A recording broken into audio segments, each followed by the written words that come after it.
Some people spend years grinding to build their wealth. They save every dime, they invest consistently, and they watch their portfolio slowly grow. They believe that building wealth is a simple, linear process. You save 10,000, you are 10,000 richer, but then they hit a massive psychological wall they never saw coming. They stall out, not because they stop earning or the market turns against them, but because they hit a specific dollar amount that acts like a ruthless trap. That amount is $250,000.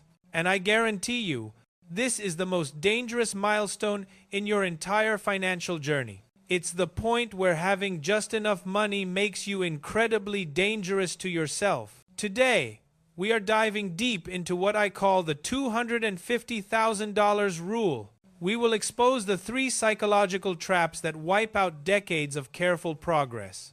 And most importantly, I'm going to give you 3 simple rules to successfully navigate this treacherous phase. Most people believe they fail financially because they don't earn enough, but that's dead wrong. Recent data shows the average American will earn well over $2 million in their working life. $2 million. Yet, somehow, most people retire with less than $100,000 in savings. Where does all that money go? It's not just reckless spending. It's about psychological traps that kick in at specific wealth levels. And the reason $250,000 is so critical is that it's the threshold where your money stops feeling theoretical and starts feeling real. This is when your invested capital begins moving faster than you do. One good market day can earn you more than your entire weekly paycheck. One exceptional month can generate significant passive growth. The scale has changed, and so must your mind. The transition from accumulator to protector is mentally jarring. Your entire identity shifts from someone who saves $500 a month to someone whose portfolio dictates their daily mood. The simple act of checking your account becomes an emotional roller coaster.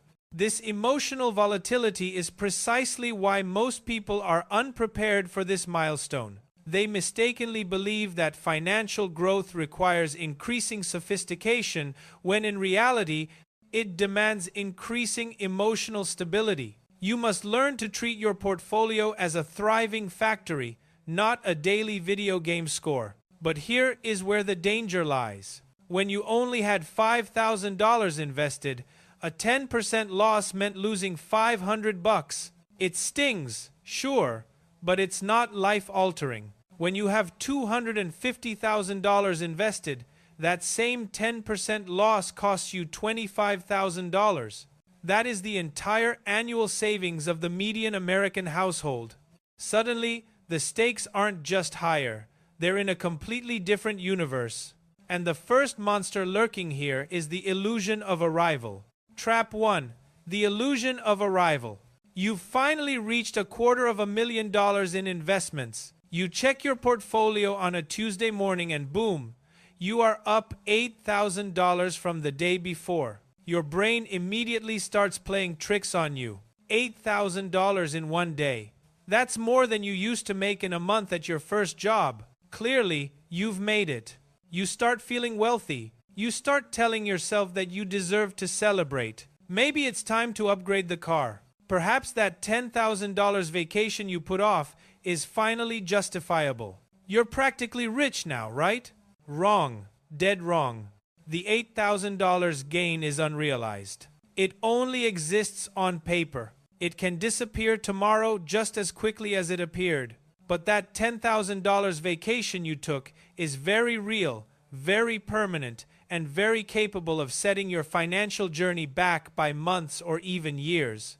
This is the dangerous illusion, the feeling of wealth before you are actually wealthy. It destroys more financial futures than market crashes and economic recessions combined. It's the moment your discipline breaks and lifestyle creep kicks in with a vengeance. This feeling of, "I've made it," is the quietest killer of long-term wealth. You start justifying small, unnecessary expenses that, when compounded, become catastrophic. That expensive coffee habit, the slightly bigger house you needed, the least luxury car, none of these seem reckless individually. But when discipline erodes, it opens the door to larger, more permanent debt burdens. The illusion of arrival tricks you into thinking your current net worth is sufficient for a future lifestyle, completely ignoring the decades of compounding required to achieve true financial independence. The moment you start acting rich is the moment you stop getting rich. You confuse momentum with arrival. This psychological slip sets you back not just the amount spent, but the future growth those dollars would have generated. This trap preys on your desire for immediate social status and validation. Trap 2. The Overconfidence Monster. But wait, it gets worse. Once you hit $250,000, not only do you feel rich, but you also become overconfident. This is fueled by a psychological phenomenon called the Dunning-Kruger effect. You manage to accumulate this money through consistent saving and investing in boring index funds. You've weathered a few market downturns and come out ahead. You start thinking you understand how the system works. You start believing you're some kind of investing genius. This is when people go completely off the rails. This is when the conservative index fund investor suddenly believes they can pick individual stocks.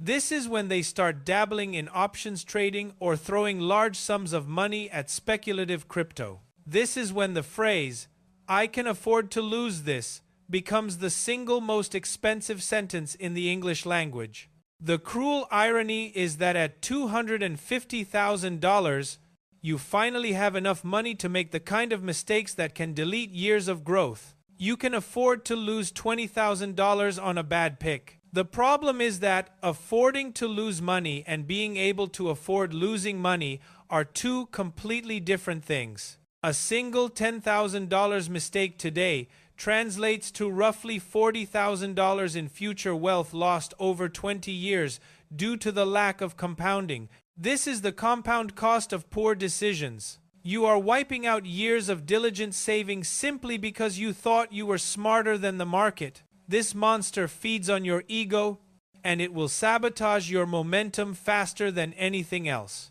The overconfidence monster is fueled by short-term wins and misinformation.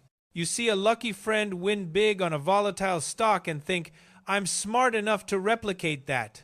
The core mistake is switching from playing a game of probability, consistent indexing, to playing a game of chance, speculation. This shift often happens just when the power of compounding is ready to accelerate your growth. Imagine standing next to a fully fueled rocket, and instead of allowing it to launch, you start tinkering with the engine based on a YouTube tutorial. You trade guaranteed exponential growth for risky, linear potential. Humility is the only shield against the Dunning-Kruger effect in finance.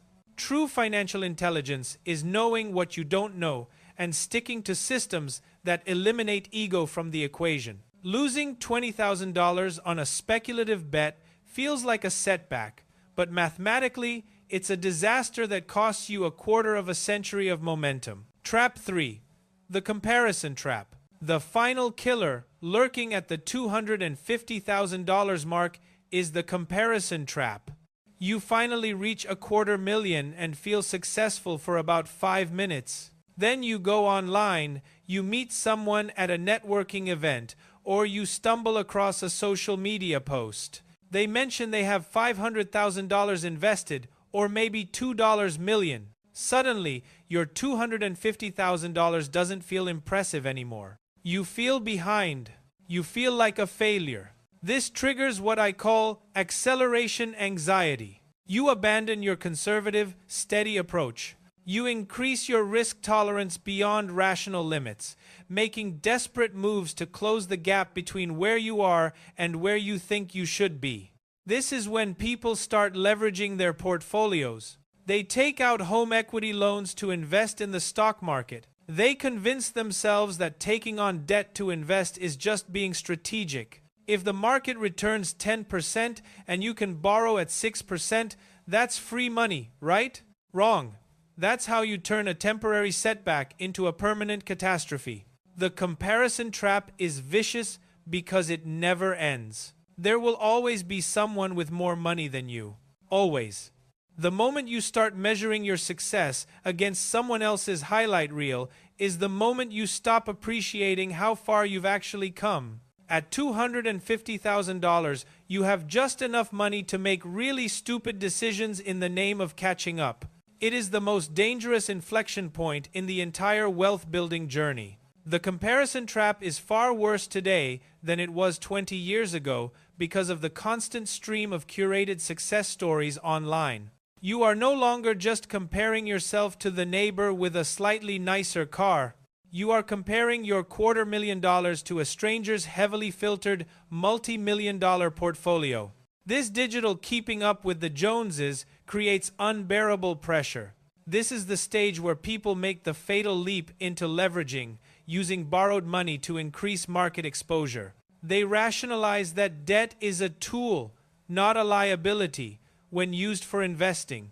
But when market volatility meets leverage, even a small downturn can wipe out your hard-earned principal, forcing you to sell everything at a loss. They prioritize social perception over financial reality.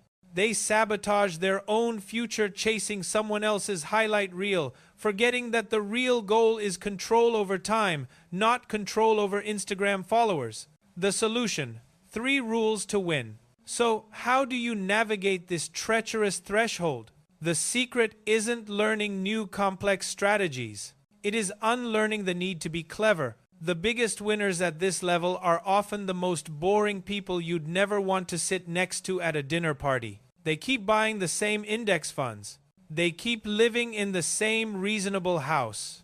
They keep doing the same boring things that got them here in the first place. Here are the 3 rules to defeat the $250,000 traps.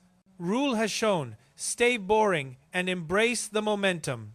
You do not need to get fancy. You do not need to pick stocks. You need to keep doing exactly what worked. Continuing to do the boring thing feels like you are leaving money on the table, but it is the critical choice. Discipline is more valuable than intelligence at this stage. Staying boring requires active resistance against your own biology. Your brain craves novelty and excitement. Watching your investment account slowly rise feels dull compared to the thrill of a speculative pick. You must actively fight the urge to optimize or get cute.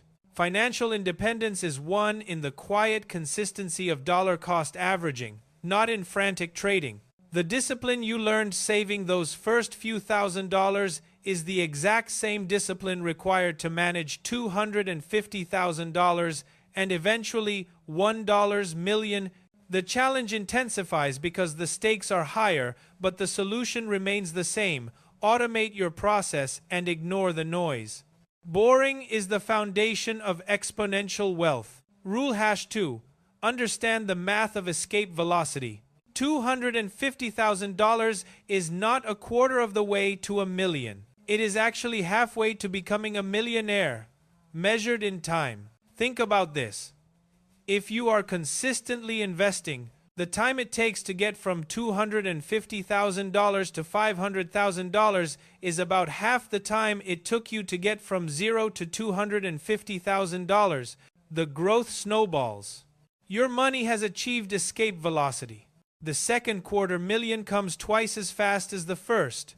The growth is inevitable, provided you don't interfere. The moment you hit $250,000, your money shifts from being primarily powered by your contributions to being primarily powered by returns. Before this point, saving was the engine. After this point, the market returns are the engine. This is why the time advantage is so crucial. If you took 15 years to get from $0 to $250,000, compounding suggests you can reach $500,000 in only about 7 to 8 more years, assuming steady returns and contributions. This exponential leap is the reward for your decade plus of discipline. Don't interrupt the momentum right when the flywheel starts spinning fastest. Protect the asset, and the asset will inevitably multiply itself. Understanding this math is the psychological antidote to acceleration anxiety. Rule #3. Your only job is not to screw it up. Your primary focus is not acceleration. It is protection. The worst thing you can do at this point is interfere with the money's momentum by getting creative or reckless. Every dollar you lose now costs you roughly $4 in future wealth. The $250,000 milestone is not about the money itself. It's about the freedom that money provides, the freedom to make career decisions based on opportunity, not desperation. It gives you options. It gives you control. Don't trade that genuine, powerful control for an illusion of wealth or the short-term thrill of a high-risk gamble. Stay disciplined, stay consistent, and let compounding do what it does best. The hardest part wasn't getting to $250,000. The hardest part is not destroying it on your way to becoming a millionaire. The protection phase is the most valuable use of your energy. Protecting your $250,000 means you have gained significant leverage in your life that no expensive mistake should risk. It gives you the option to walk away from a toxic job, negotiate a better salary, or take a sabbatical to pursue a passion project. The true power of $250,000 is not what it can buy, but what it allows you to say no to. Don't exchange this priceless, defensive freedom for the offensive gamble of trying to get rich faster. Your job is to be the protective moat around the fortress of your wealth. By avoiding reckless interference, you ensure that the wealth-building process moves from being a struggle to an inevitability. Your future self will thank you for the quiet, boring commitment you make today. If you have hit this milestone, or if you are on your way, let me know in the comments. Which of these 3 psychological traps are you struggling with the most right now? Your experience might help someone else stay on the right path. Thank you for watching.